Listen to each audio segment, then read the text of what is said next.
Good day, folks, and well...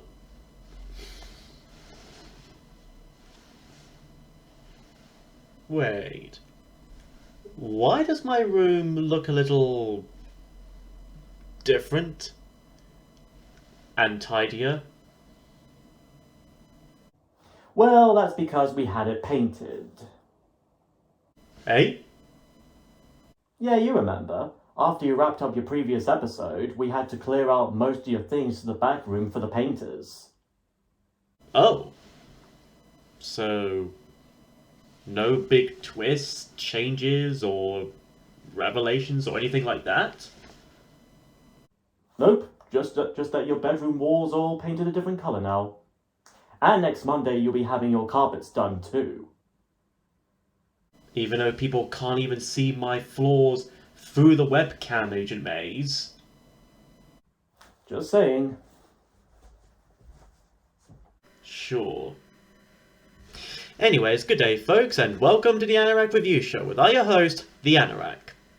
Well, I hope you won't mind the new wall colour. Wouldn't exactly be the only time an internet reviewer had to deal with something like that.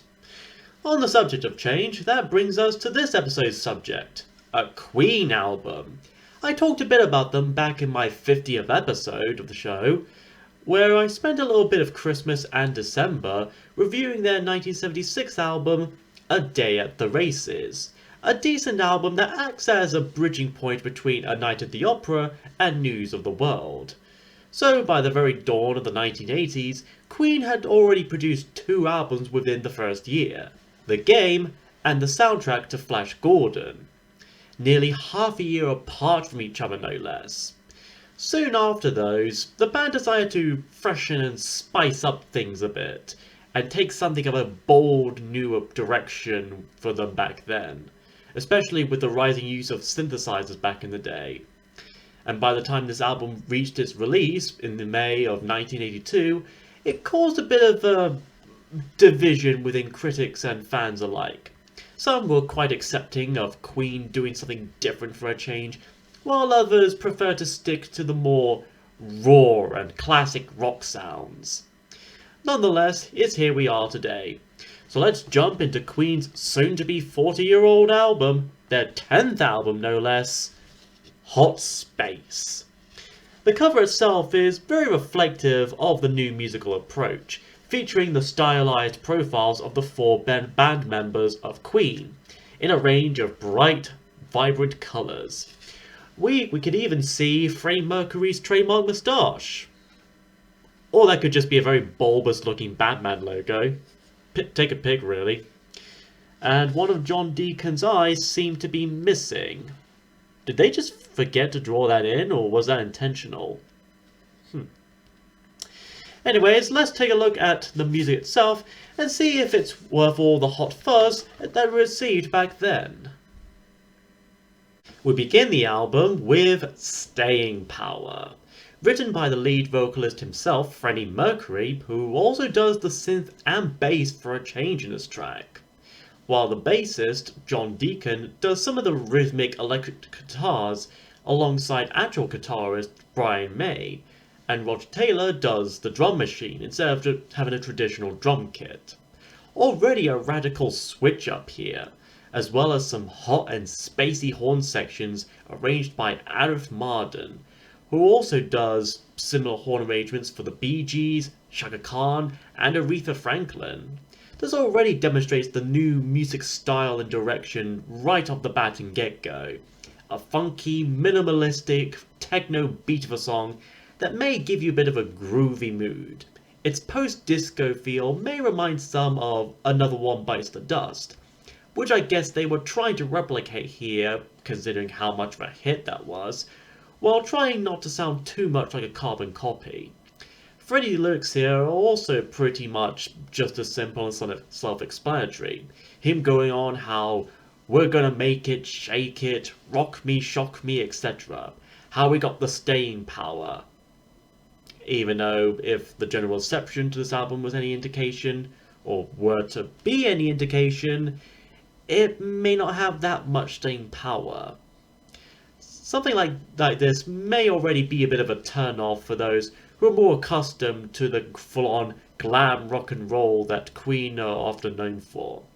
But for anyone whose tastes are more open and diverse, and who don't mind a bit of a fun, funky song to dance to, you'd probably like this one. It honestly sounds like a good potential workout song to listen to while exercising at a gym, both its music and its lyrics as well. Next is Dancer, another funky, minimalistic song, this one written by Brian May, who plays a bass line on an Oberheim OBXA keyboard. This song does a bit better at mixing rock and poppy elements to create something of a dance rock track. In this, Freddie sings about how he was invited to a particular party, being alone and sitting here all night long. Hopefully he doesn't try to put a spell on a baby princess so that she'll die on her 60th birthday from touching a spindle or something. He says that he ain't got no tie or black coat. What he does have instead are a bow tie and a cape. Then in the chorus, he finds himself swooned by a particular woman, the titular dancer, who catches his eye, wanting her to kick off her dancing shoes and come and ride with him, and maybe they'll watch some Netflix together. This might be the closest to a title track since the phrase hot space is uttered at one point during the song. So, really, it could have been called Hot Space, but what do I know? Immediately followed by a sweet rocking guitar solo that you can always recognize as Brian May. It may not be his most strongest compositions, but at least he's still in his element here. And by the end, you could hear a German phone call saying, "Good morning, you want to be woken up." A bit of sense of humor, I guess. Whatever the case may be, this is one sexy song to swing to. After that is Backchat, written by John Deacon, where he not only plays his usual bass, but also rhythm guitars, synth, and drum machines. So this is essentially a John Deacon song, although we still get some of Roger's drums, Brian's distinct guitar work, and of course Freddie's equally distinct voice. The content here seemed to be about the fears of pressures that may come from being in any kind of relationship, and all the, well, backchat that would come from both parties, driving our singer insane, burning all the energy, winding up, getting their way, and twisting every word he says. So, kinda like getting involved into a debate and or argument on Twitter. Here, Freddie sings with this bit of a flux to it, a bit of a mannerism, similar to, say, Prince or Michael Jackson, which I'm sure were part of the intentional influences for this. During one bit of this, we get a bit of a cool drum solo part, likely from Roger, which has a bit of a Mick Fleetwood Phil Collins vibe to it, which I kinda like as well. And of course, what Queen song would be complete and or perfect without at least one of Brian's distinct guitar solos? It may not be rock enough for some people, but as a chill, laid-back funk of a tune, I enjoy this one fine. And I even think it's among the more underrated tracks. And speaking of chill and sexy, we have Body Language. The men down there don't like a lot of blabber. This too is written by Freddie Mercury, who does the bass and synth here too. And it definitely has his fingerprints all over it, in more ways than one. The simplistic instrumentation and its suggestive lyrics about Freddie wanting someone to give him their body. It's almost borderline sexual and could even be seen as reflective of Freddie's own sexuality. He goes on to describe the good looks of this person: red lips, long legs, great thighs, and snakes in their eyes. That last bit doesn't exactly sound attractive. Unless Freddie has a thing for body horror. As before, this song nearly entirely skims the heavy and fast glam rock of the 70s for a more 80s simplified down to basics 80s synth pop tune sound. And for any and all of those who may have children potentially listening, I can understand why some would pass on something like this, especially with its lyrical content. At times, the song kind of feels like a theme song for a porno or an erotic film. I'd be surprised if YouTube don't demonetize this just from me referencing that. Side 1 ends with Action This Day. One of 2 songs in this album to be written by the drummer, Roger Taylor. The title originated from a phrase apparently once spoken by Winston Churchill. And since it's composed by a master of percussion, this song does have quite a beat going with it, even if it's just a drum machine as with the rest of the album. While a good chunk of the previous songs up to here are partially influenced by disco music, this seems to emulate the then ongoing new wave movement at the time.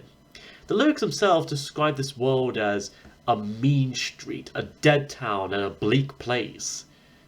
Which kind of sums up today's world the more I think about it. Here, Freddie sums up how rough life can be and how we just gotta keep going onward, no matter what. And we all have to learn to love and live. If there's any legit injustice in this world, we can and should take action, be it day or night. Which I think could be a really good motivator for many people. Freddie's delivery here also seems foreshadowing to that of Michael Jackson in his songs Beat It and They Don't Care About Us, both of which also carry similar themes.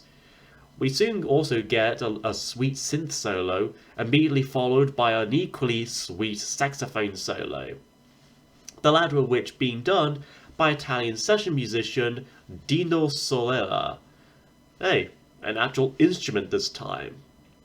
This whole song feels a bit like a proto-theme song to the Highlander soundtrack, especially with the whole action theme. And if anyone wants a hot space song that sounds remotely rocky or whatever, I'd say no too much need to look further than this track here.